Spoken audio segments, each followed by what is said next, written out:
Bom dia, vamos abrir em 1 Tessalonicenses, capítulo 1.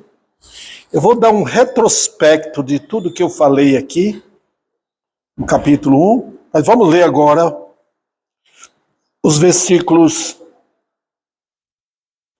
4, 5, 6, 7, 8, 9 e 10.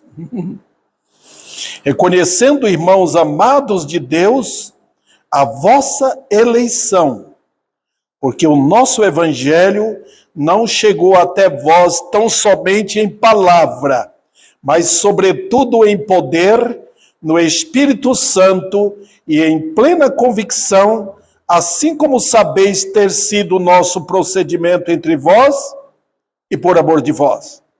Com efeito, vos tornastes imitadores nossos e do Senhor, tendo recebido a palavra, posto que em meio de muita tribulação, com a alegria do Espírito Santo, de sorte que vos tornaste um modelo para todos os crentes na Macedônia e na Acaia, porque de vós repercutiu a palavra do Senhor, não só na Macedônia e Acaia, mas também por toda parte se divulgou a fé, a vossa fé para com Deus, a ponto de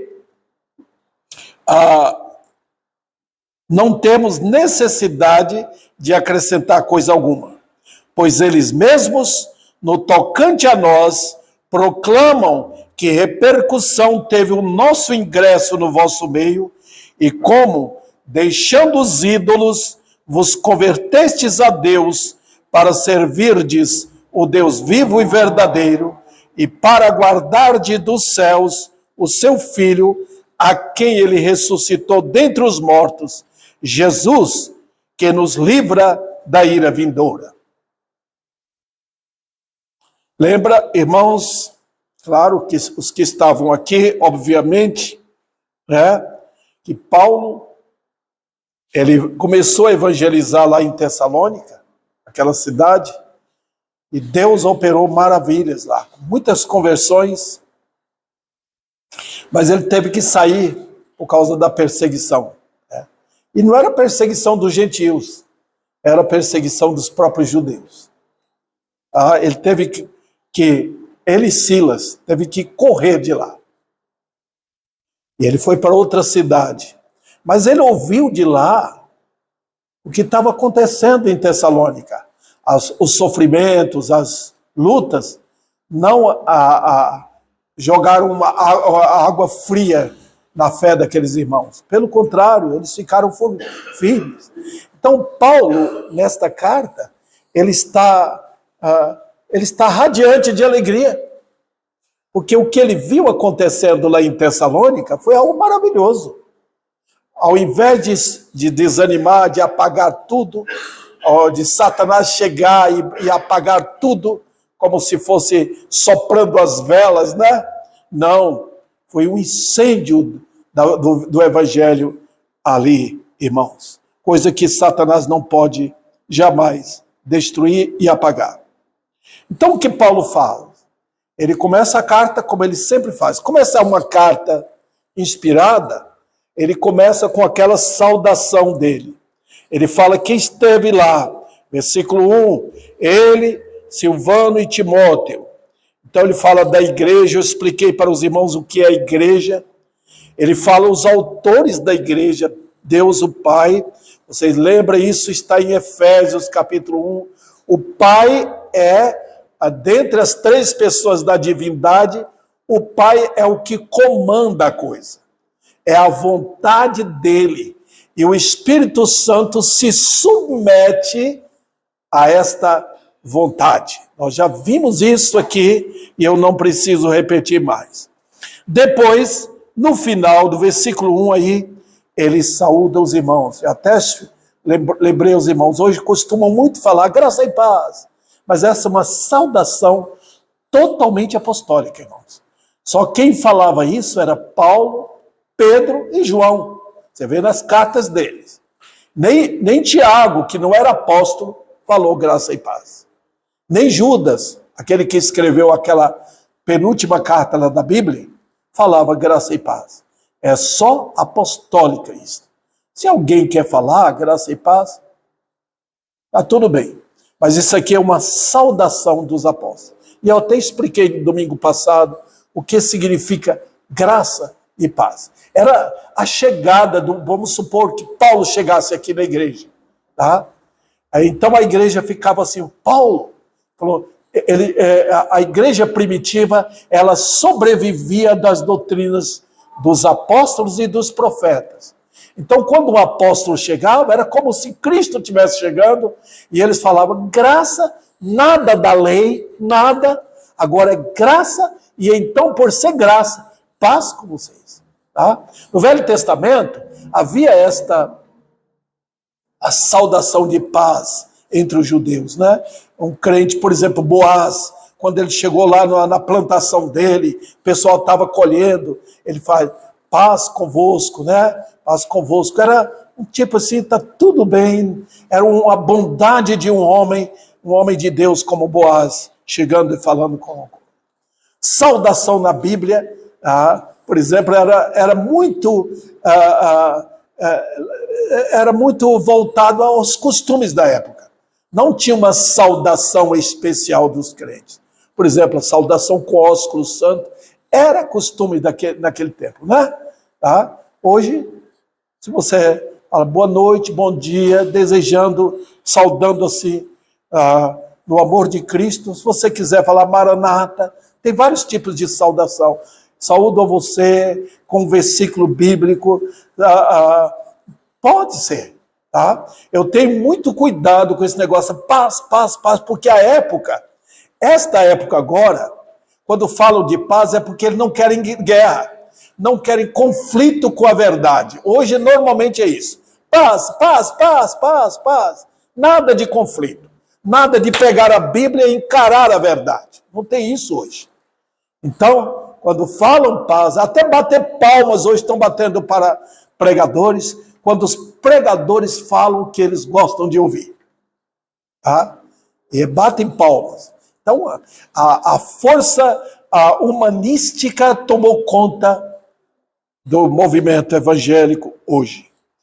Mas deixo de lado isso, porque eu já tratei sobre isso. Vamos voltar, então, e entrar dentro da carta mesmo, tá?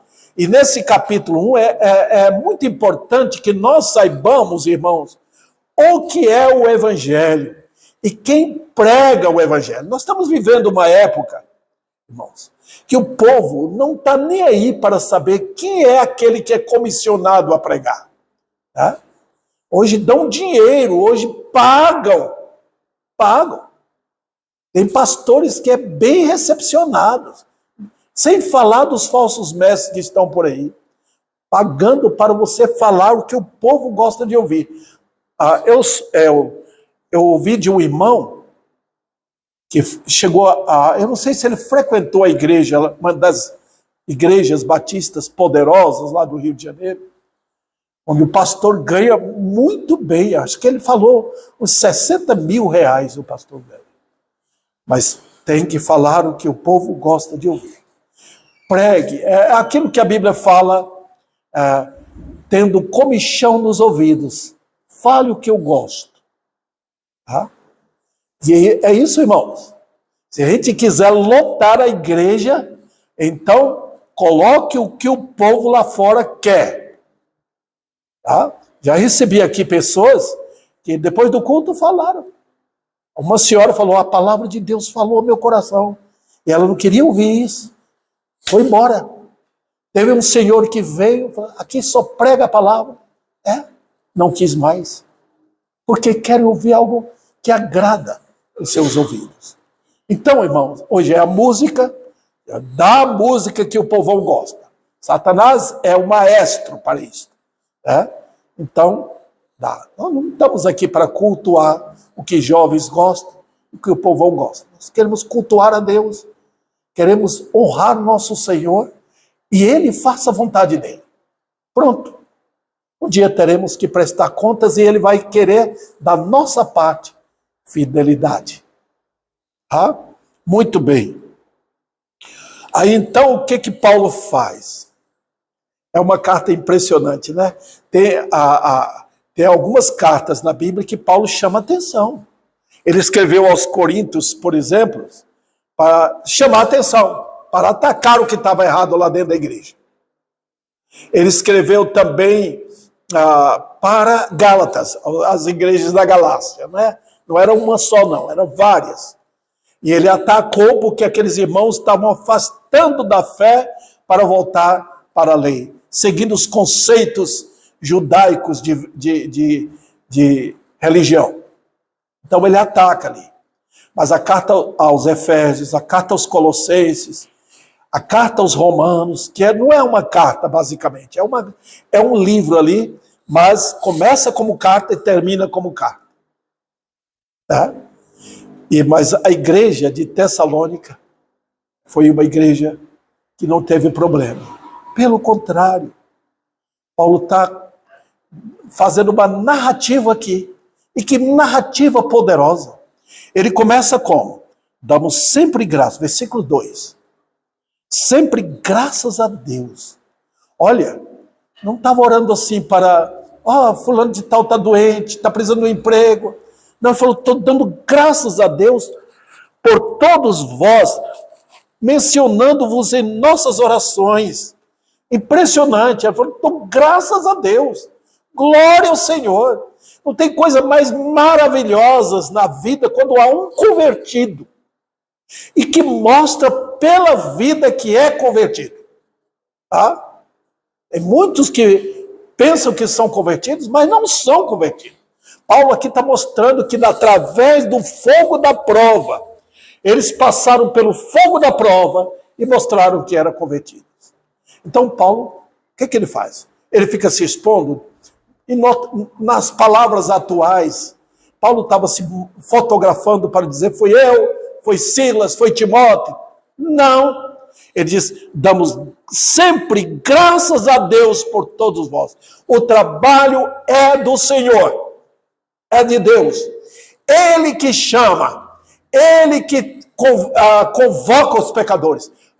Irmãos, cada vez que eu leio a Bíblia, eu me impressiono ainda mais com esse maravilhoso Deus. Porque tudo que você vê veio à existência por uma voz. Não tinha nada. Deus chamou. Ele mudou? Não. Ele chama. Você não existia. Você é crente. Você não existia para Deus. Não existia. Davi Sena não existia. Até que ele chamou. Então ele chama o que não existe à existência. Então, Paulo está glorificando a Deus por aqueles irmãos. Aí, então, ele deixa a adoração, tudo é adoração, né? Mas agora ele fala, mencionando-vos em nossas orações. Quer dizer, adorando a Deus pelo que ele fez e agora levando a orar. Motivou Paulo. Né? Essa é a vida aqui de obreiros de Deus. Eu me sinto assim, tão pequeno diante do conceito desses grandes homens que Deus usou e ainda usa. Homens de oração. E vamos lá. O que é que ele faz mais? E sem cessar, veja o versículo, recordando. Agora Paulo, ele sai do lugar na memória dele e vai lá. Vai lá. Eu gosto de ler livro missionário, né? Eu tenho um livro lá que impressiona-me lá em casa. Aquele missionário que foi numa tribo de canibais. E ele relata o que aconteceu. Eu pedi a dona Vívia para ler, ela ficou impressionada. Para saber o que é a vida de um homem de Deus, que deixa o seu país, deixa o seu conforto e vai lutar para o bem daquele povo. E no final a história é maravilhosa. Como todas aquelas tribos mudaram, deixaram aqueles maus costumes, deixaram aquela miséria diabólica, o ódio do diabo no contexto da tribo. Nós estamos vivendo uma época assim, irmãos, uma época de ódio, famílias destruídas, uma matança, homicídio à vontade, ódio contra os pais. Eu estava vendo, até narrei ontem, o que acontece lá em El Salvador, o ódio daqueles jovens, tomados de ódio, a ponto de pegar uma senhora de idade e cortar as mãos dela, porque ela não deu dinheiro para eles. Já imaginou?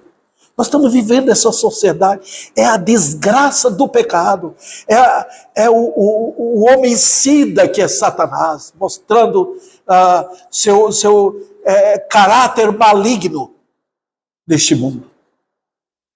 Mas Paulo, ele diz, recordando diante do nosso Deus e Pai, do que aconteceu ali, como foi que aqueles irmãos demonstraram que eram crentes, que tinham se convertido.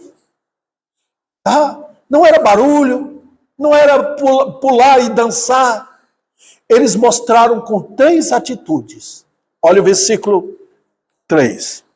Operosidade da vossa fé, a abnegação do amor e firmeza da esperança. E os irmãos, vejam bem como a Bíblia ela é centrada nela mesma. Ela nunca nega a ela mesma. Lembra que Paulo fala, agora fica a fé, a esperança e o amor? Lá em 1 Coríntios 13, ele retorna aqui, mostrando que essas 3 atitudes na vida da igreja era a prova cabal de que eles tinham se convertido. Você quer ver um crente? Quer ver uma igreja forte? Olha isso aqui. Uma fé operante. E a palavra operar aqui, ela é incrível, porque ela mostra que há uma atuação do Espírito de Deus ali. A fé bíblica, ela é completamente diferente dessa maldosa fé que pregam hoje, irmãos. A fé arminiana, aquela fé que vem do homem, aquela fé que todo mundo tem, né? Fé comum de todos. Longe de nós aqui. Até Gessé, eu estava ouvindo lá Gessé falando dessa fé que Paulo fala em Romanos. Começa pela fé e continua pela fé.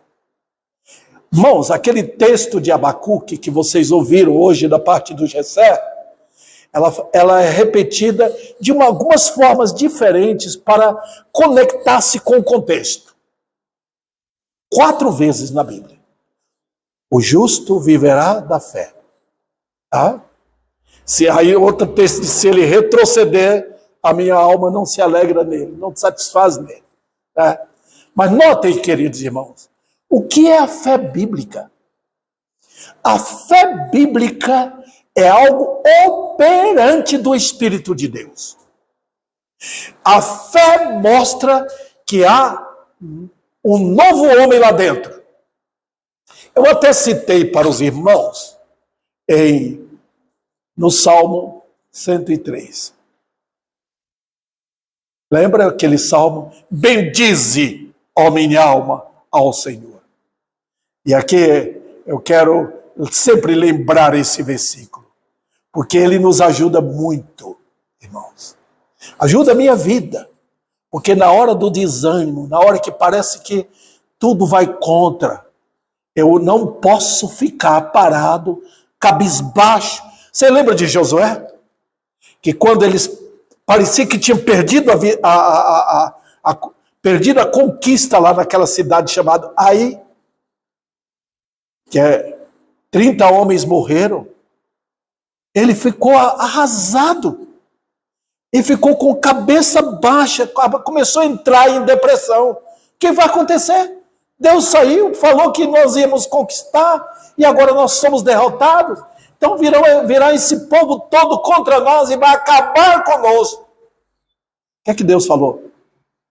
Levanta, rapaz. O que é que você está fazendo aí, cabeça baixa? Está vendo o que é que Deus faz? Então, irmãos, nós devemos lembrar, Deus sempre e sempre é o mesmo Deus, justo, santo verdadeira. Eu que sou errado. Os irmãos perceberam agora? Josué que estava errado. É aquilo ali que a Bíblia diz lá no Salmo 103. Porque está aí, triste, acabrunhado, deprimido. O que está acontecendo? Então, a fé entra em ação. Davi, bendize ao Senhor. É interessante como este versículo mostra que há um homem interior que nasceu de novo, que está lá dentro e dá ordem a si mesmo. Nós vemos, olha irmãos, hoje, como o povo hoje fala de fé, fica dando ordem para Deus, dando ordem. Tá? Tem esses desaforados que eu chamo, que ficam falando, Deus tem que fazer, Deus tem que fazer. Isso é próprio desse movimento emocional, esse movimento sem base, sem estrutura teológica nenhuma, que fica ordenando Deus como se Deus fosse serviçal deles. Longe de nós, irmãos.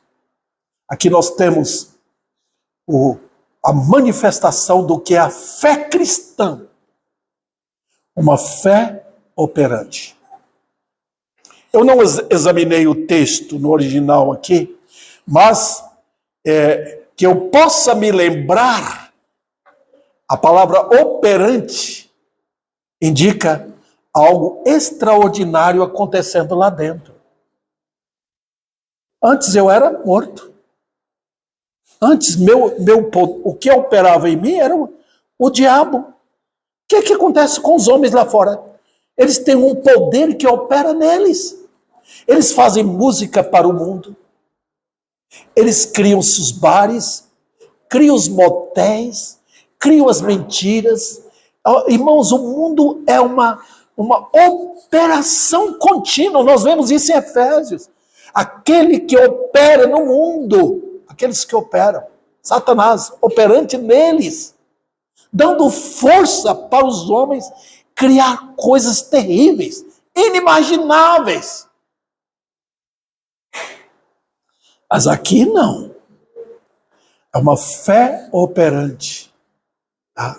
Uma fé que começou na salvação, na obra justificadora e que perpetua. Os irmãos percebem? É bom falar sobre isso, irmãos. É bom dinamizar esse assunto. E até em João capítulo 3, quando você vê ali a palavra, para que todo aquele que nele crê.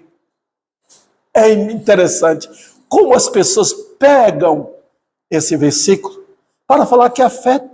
Não, sabe o que acontece ali? Na língua grega, ela tem uma gramática diferente da nossa. A ideia ali é uma fé que continuamente crê. Você podia até traduzir desse jeito. Para que todo crente não pereça. É interessante, porque a ideia de crente, a ideia dá de uma atitude contínua. Está vendo? Não é aquela fé que começou e parou ali. Não. O homem que crê, ele tem uma fé contínua. É por isso ele é chamado o crente. Trocaram o nome de crente hoje para evangélico. Tá? Para evangélico. Mas na realidade a Bíblia fala do crente. E ali no texto em João 3, Jesus fala para que todo crente, porque a ideia é essa, de que começou pela fé e dá uma continuidade pela fé. Tá vendo? Não é que você vai fabricando sua salvação. Não, a salvação aconteceu na justiça de Cristo, e aí a fé que lhe levou a Cristo é a mesma fé que está na direção da sua vida, tem o volante na mão, tem a direção do carro da sua vida, e ali você continua até a morte. Às vezes desce, às vezes enfraquece, mas é a mesma fé. Está vendo, queridos irmãos? Então não tem esse salvação, timbrou a salvação, agora viva do jeito que você quer. Se você não for para a igreja, não tem problema, você é salvo mesmo. Ele caiu no pecado, está vivendo no pecado, mas é salvo porque fez uma decisão. Isso não é a fé bíblica. A fé bíblica, ela começa por obra de Deus e continua pelo Espírito de Deus, queridos irmãos. Está vendo aqui? Então a fé bíblica vai levar você a obedecer a Deus, vai levar você a estar na igreja, você não vai ser mero visitante, você vai estar com o povo de Deus. É assim que esses irmãos se unem e formam o quê? Um corpo. Tá? Na Bíblia, membro de um corpo é a igreja local. Não tem o corpo mundial. Eu sou o mesmo corpo lá dos irmãos lá nos Estados Unidos, lá na Índia. Não. O corpo é local, irmãos. É onde funciona. É onde você sente a necessidade um do outro. Está vendo? Quando fala da igreja no mundo, aí fala da família de Deus. Aí sim. Mas para trabalho, para efetuar a obra de Deus, é a igreja local. Ok? Vamos lá. Então eu falei sobre a fé, claro, e tem uma abundância de assunto para tratar sobre isso, mas eu não tenho agora para os irmãos, tá bom? E aí começa com a fé, e olha o que vem depois. Amor abnegado. Eu sinto em dizer, mas tenho que falar. O povo hoje não sabe o que é o amor bíblico. O povo hoje quer beijinho, beijinho e tchau, tchau. O povo não sabe o que é amor bíblico. Não sabe o que amor bíblico chama atenção. Por isso que não querem uma igreja onde a palavra fala. Onde a espada vem e vem ferir você. Fere mesmo. Onde há crente maduro para ajudar um ao outro. A igreja é assim. É o amor bíblico. Que não fica com sentimentalismo. Eu te amo, eu te amo, eu te amo. Não, é atitude. Atitude. De ajudar, exortar, repreender, certo? Por isso que a Bíblia usa muito a expressão uns aos outros.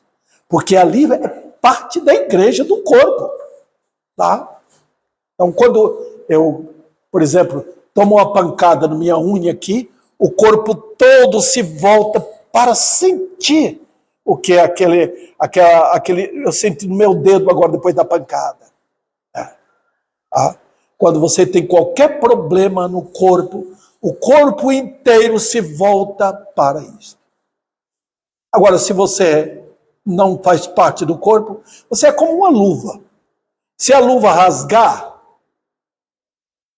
não vai ter nada. O corpo não vai sentir. Não vai sentir, porque não faz parte do corpo. Se você tem uma mão fabricada porque perdeu a mão, ali com alguma coisa que foi feita, ela pode quebrar, você pode jogar fora, mas o corpo não vai sentir.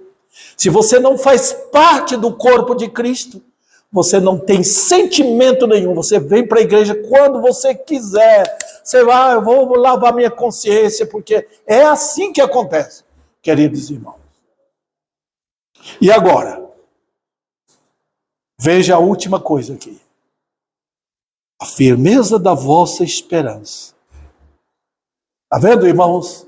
Como a fé olha para Deus, o amor olha para os irmãos e a esperança olha para aquilo que você vai receber. Tá vendo? Ninguém trabalha à toa.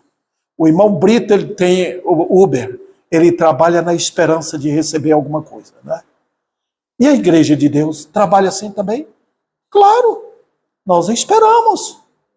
Olha, irmãos, no final do versículo 10, dá uma olhada. Para aguardardes ou esperardes dos céus o seu filho. A igreja vive assim. Eu vou ver Jesus. Ele tem um galardão para mim. Ele tem herança para mim. Está vendo? Nós não trabalhamos para pagar por isto. Nós estamos servindo ao Senhor porque já fomos salvos e já esperamos o que há de vir. Então, a esperança, veja como quando a coisa é posta da maneira bíblica, a fé, o amor e a esperança, tudo é firmado na verdade, queridos irmãos. A fé trouxe a salvação, a fé trouxe o amor, e a fé trouxe a certeza absoluta de que temos uma glória eterna esperando para nós. Então os irmãos percebem como a salvação nos tira deste mundo, rasga este mundo, detona com a morte, detona com o pecado, detona com a culpa do pecado e nos coloca na posição correta. E esses 3 pináculos da igreja devem aparecer: fé, amor e esperança. E agora, volte os seus olhos para o versículo 4. Reconhecendo. Aí foi a atitude de Paulo. Reconhecendo, irmãos amados de Deus, a vossa eleição. Está vendo, irmãos? O que é eleição bíblica? Eu tenho falado aqui que a doutrina da eleição é incrivelmente vista como um colchão para deitar. Onde você, eu sou eleito, que bom. Que bom. A Bíblia não dá essa ênfase não, irmãos. Eu dou graças a Deus porque fui eleito. Não. Tem nada a ver. A Bíblia nos prostra perante a cruz. E o brilho da cruz, ela joga seu raio para a eternidade. Você é eleito, prova. Prova pela sua conversão. Prova pela sua vida de santidade. Prova pela sua vida em amor uns para com os outros. Prova que você abandonou o pecado. Então, Paulo está dizendo isso aqui. Ele diz o quê? Eu reconheço agora, irmãos, amados de Deus, a vossa eleição. Eu já vi tantas pessoas vindo para aqui por causa da doutrina da eleição, mas depois abandonaram, porque a espada foi. A Bíblia não é um ramalhete de flores, irmãos. Você que é eleito, está aqui. Não, a Bíblia vem e fura a gente. É isso que a Bíblia diz lá em Hebreus.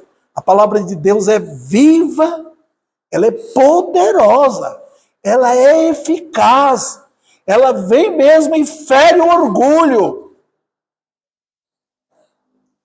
Eu conheci pessoas que maravilharam com a doutrina da eleição, mas já abandonaram o Senhor.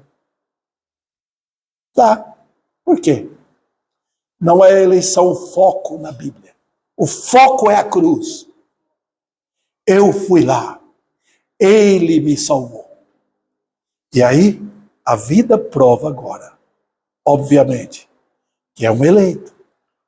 A Bíblia é assim, queridos irmãos. Ela entrosa toda ela nos mesmos argumentos. E agora, irmãos, eu vou encerrar essa parte aqui com esse versículo que vem, o versículo 5. Ele diz, a razão de tudo isso. Agora Paulo vai expor a razão de tudo isso. Qual foi a razão? Houve um plano de Paulo, vamos fazer alguma coisa extraordinária? Não. Ele coloca o quê?